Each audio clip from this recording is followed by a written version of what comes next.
This vascular surgeon was just thrown in jail for insurance fraud after it was revealed that his amputations were not due to the sepsis that he claimed, but were actually self-inflicted and fueled by both an interest in amputations and greed. Sometimes I come across stories and I'm like, this can't be real. But unfortunately, it is, because this man made himself a double amputee, lied about it, then made nearly £500,000 Great British pounds in fraudulent insurance claims after, because even though he told his provider that he had sepsis, it was later revealed that he had frozen his own legs with dry ice until they required amputation. What kind of sick freak do you have to be to do this? Okay. So him being a vascular surgeon means that he performed hundreds of amputations himself, and now some of his patients are seeking legal advice out of fear that their own surgeries might have not been needed. That is horrifying. That is one incredible can of worms they just opened by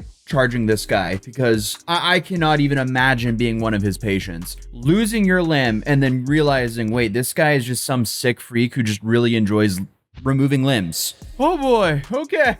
So obviously, that's a valid fear, given who we're talking about here today, because the subject of today's video is Neil Hopper. He was found to have a, well, let's say fixation on DIY amputations. Again, how is this a real story?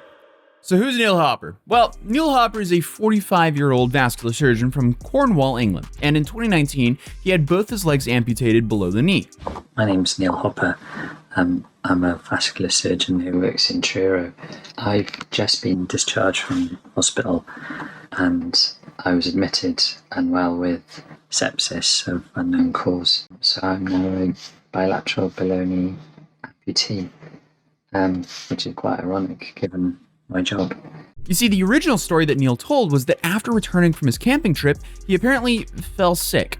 So he stayed home while his wife and children left to visit his parents. The next morning, his wife called him to check in, and Neil was so delirious and speaking in gibberish, so she quickly called a friend and had him taken to the hospital. Here he was told he had sepsis and that it would take a lot to save the damaged tissue. So Neil and his doctors agreed to amputate both of his feet. And when I say agreed, I mean Neil seemed to imply that he insisted on it. But Neil says he was back to work in 6 months and had also launched his social media, the Bionic Surgeon, on Instagram and YouTube, as well as a Bionic Surgeon website. Did this dude amputate himself to kickstart his social media career? Is this a new low? Hello?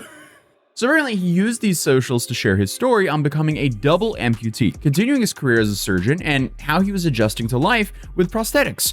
Looking back now, some of the things he shared are pretty ironic. I've even managed to sort through a pile of old documents, which is about 2 foot tall, and sorted out some insurance claims and personal independent payment claims, and I can afford to live without the payments. But then there's the other half of me going, it's there, I'm entitled to it, I've paid my taxes.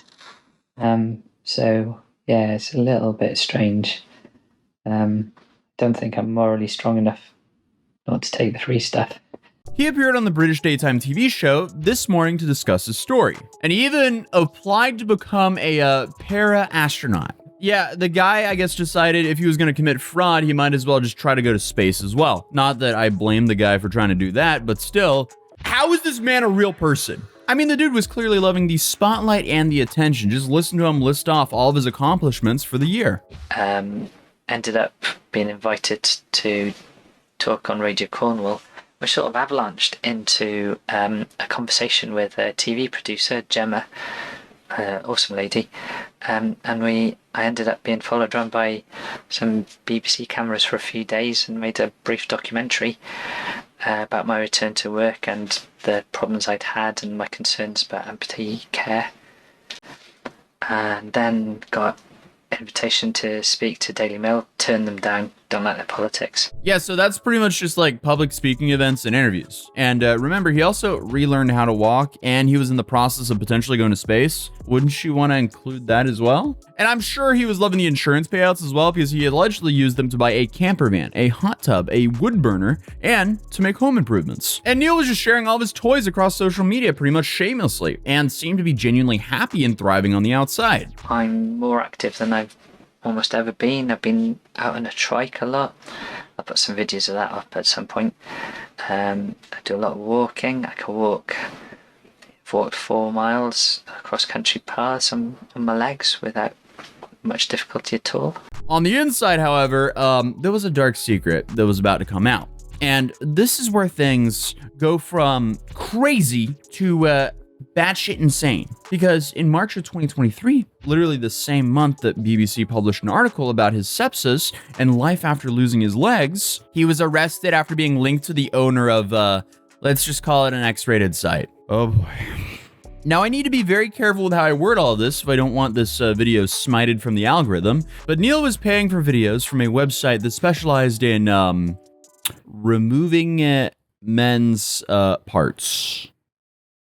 In another disturbing charge, investigators found that between 2018 and 2020, Hopper bought 3 videos from a now-defunct website called The Eunuch Maker, an extreme body modification website which showcased disturbing mutilation live streams. Okay, yeah, what a fascinating use of free will. That is absolute. No, actually, what a f***ed up use of free will. That is just awful. Yeah. Sometimes we just have those videos where we just kind of hit new lows. This is just But that's not all. He also even exchanged messages with the owner of the website where he revealed the truth about his own injuries.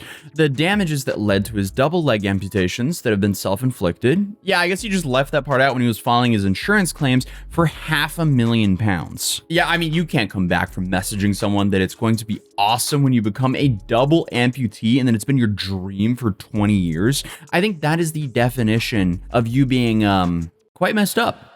And the investigation into the website had blown Neil's lies wide open, and he was arrested and charged with 2 counts of fraud by false representation and a charge of a grievous body harm. So yeah, you can definitely have a feel for his former patients, because finding out the guy who performed an amputation on you apparently has a, he's into that stuff, and he was paying for videos of it, that would be pretty horrifying. It's not completely clear why Neil wanted to remove his feet, but his defense claimed that Mr. Hopper had suffered body dysphoria since childhood, and his feet were an unwelcome extra, and apparently a persistent, never-ending discomfort to him. Which is extremely rare, but not unheard of, because there was that story of the woman who blinded herself with drain cleaner because she claimed that she should have been born blind. Also, random interesting fact, but most people who struggle with wanting to remove a body part are middle-aged white men, and the most common thing they want to amputate is the left leg. You really learn something new every day. But I guess all this to say, it is possible to just not want a certain part of your body.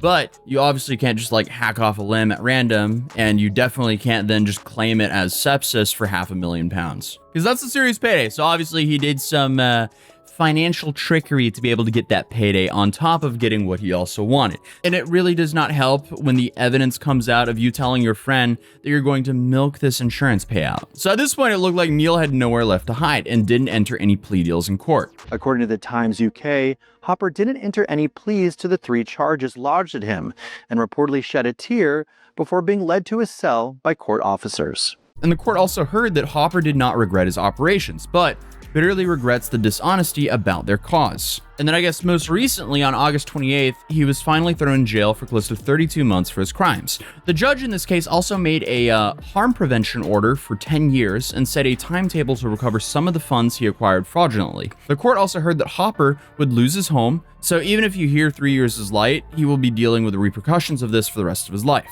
And then you can also factor in the part where he doesn't have legs anymore, so he'll also deal with that for the rest of his life on top of this. But apparently he wanted that, so whatever floats your boat, man. Honestly, this is just fucking weird. This is definitely one of the more bizarre stories I've covered recently. I mean, at this point, I just hope all of his former patients get the peace of mind they deserve, even though that seems very difficult given how unsettling this guy ended up being. And while a spokesperson for the NHS put out a statement claiming that there's been no evidence to suggest that any risk to any of his patients, I'd still kind of be worried. It just wouldn't sit right. So personally, I don't know if that would make me feel that much better. Because I mean, if there's a dude who's like really taking pleasure in removing your leg and it's like the most traumatizing experience of your life, Yeah, I really feel for them. But I mean, hey, at least he didn't slander a YouTuber for being a deadbeat father like this woman did for clout. I don't know why she did it, and she kept doubling down on it, but it's an insane story I'd recommend checking out here. If you're new here, feel free to subscribe, drop a like on this video, and I'll see you guys tomorrow. Peace.